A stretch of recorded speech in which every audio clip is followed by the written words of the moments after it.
Bon les amis, je me suis dit qu'un petit 4-4-2 vous ferait pas de mal. En 7 ans d'inversion des valeurs, ça mange pas de pain. Bref, on va causer de Pierre Palmade et je peux vous dire que cette affaire, c'est un mélange de Fast and Furious, Christian Quesada et la cage aux folles. En un peu plus hard quand même. En 2 jours, Palmade est devenu le comique le moins drôle du siècle. Pire que Kev Adams. Ah ben l'autre, il est avant-dernier, il est tout content, hein, et on perd pas une miette. Alors au départ de l'affaire, on entend que le Pierrot a eu un accident et les médias nous faisaient chialer sur le fait qu'il était entre la vie et la mort. Les people se chatouillaient l'alarme, ça chialait du gras. Déjà, on sentait que la papesse de la presse people mi-marchand avait fait le boulot en amont. Sauf qu'une semaine après, on voit le mourant galoper dans la rue et embarquer dans une bagnole. Alors c'est peut-être moi, mais j'ai l'impression qu'il était plus près de la vie que de la mort, notre miraculé. Faut peut-être que l'église se penche sur le truc, hein, parce qu'on n'est pas loin de la canonisation, là. En effet, en sortant du tribunal de grande instance de Melun le vendredi 17 février, t'as la journaliste de Paris Match qui l'a vu cavaler et qui s'est dit être étonné de son état physique. Il avait l'air plutôt en forme. C'était bien la peine de vouloir faire pleurer la France entière. Le petit Pierrot, il est frais comme un gardon. Avec toute la pommade que les médias lui ont passée au cul, au début de l'affaire, il avait la peau toute lisse, histoire de pas trop abîmer son image. Sauf que le Pierrot, il est quand même connu pour avoir le nez dans la farine H24. Le mec, il sniffe comme jamais. Son surnom dans le métier, c'est Dyson. En termes d'aspiration, on est sur le modèle V15. Même Zelensky à côté, on est sur du Cdiscount.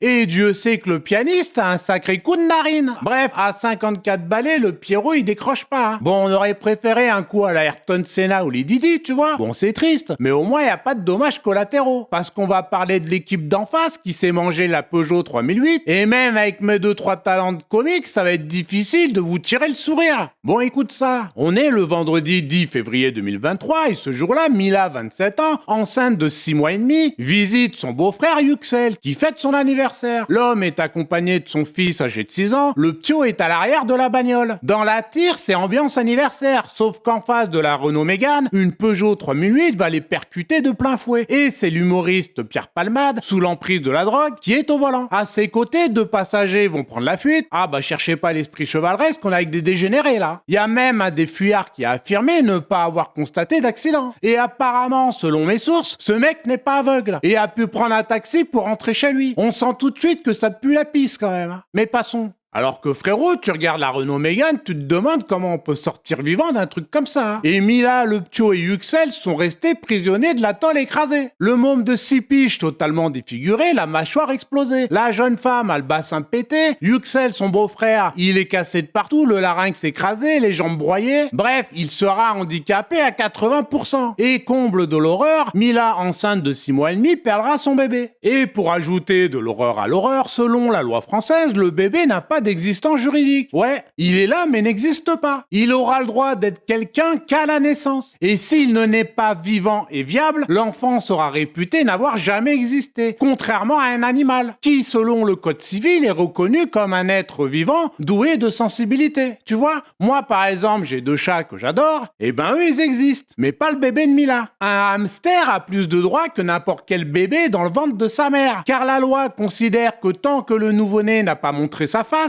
respirer l'air pollué et lâcher un pet, il n'est rien. Voilou, que chi, que dalle. Ça en dit long sur notre époque des valeurs inversées, où l'être le plus fragile n'est rien comparé aux tueurs en série comme Francis Holm, Michel Fourniret ou Émile Louis, qui avaient des droits et ne risquaient pas la peine de mort. Parce qu'apparemment, la peine de mort, c'est horrible. Bah peut-être, mais considérer qu'un enfant de 6 mois et demi dans le ventre de sa mère qui n'existe pas, c'est quand même pire que de se pencher sur le cas de la dignité que la société doit avoir concernant les droits de Marc Dutroux. À choisir, je prends le petit bout de chou à Mila. Tu vois ?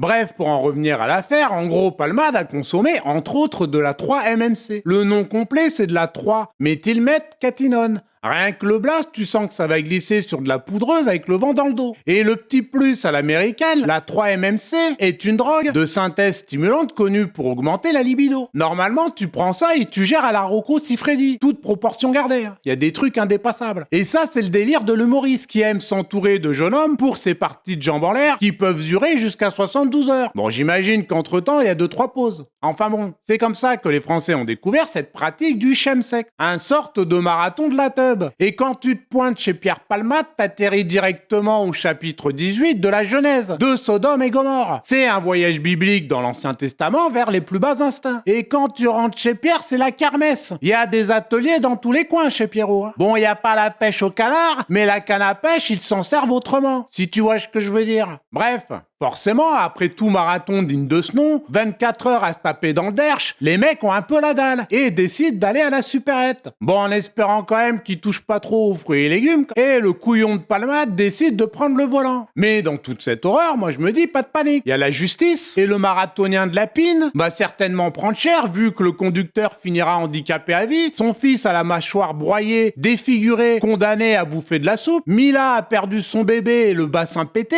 Je me dis, on n'est pas sur un vol de sandwich, œuf, jambon, fromage là. Donc normalement, l'autre il va jouer à prison de break quelque temps quand même. Et là, patatras. On annonce que Pierre Palmade n'ira pas en détention provisoire, mais aura un bracelet électronique assigné à résidence, en mode confinement. Le gars est en télétravail sur son canapé à sucer des Mr Freeze, alors qu'un gamin ne pourra plus manger et parler comme avant. Et les commentateurs de la télévision nous disent que c'est normal. Alors du coup, vous me connaissez, moi, les mecs à la téloge, j'ai tendance à pas les croire du premier coup. Je vais faire un tour sur Google et je me rends vite compte que c'est la procédure pour les mecs du showbiz peut-être, mais pour n'importe quel pecno de la France d'en bas, c'est une autre histoire. Hein. Il y a des centaines et des centaines d'histoires beaucoup moins graves que celle de Palmade, où les mecs terminent au Newf à gérer la savonnette comme ils peuvent. Je rappelle que l'humoriste est connu des services de police entre deux cures de désintox, que ce soit à cause de l'alcool ou la drogue. Il a été condamné en 95 pour usage de stupéfiants, en 2019 à 1500 € d'amende pour usage et détention de stupéfiants avec obligation d'injonction thérapeutique, et le 2 février, son nom apparaît dans une affaire de drogue avec un ex-court boy.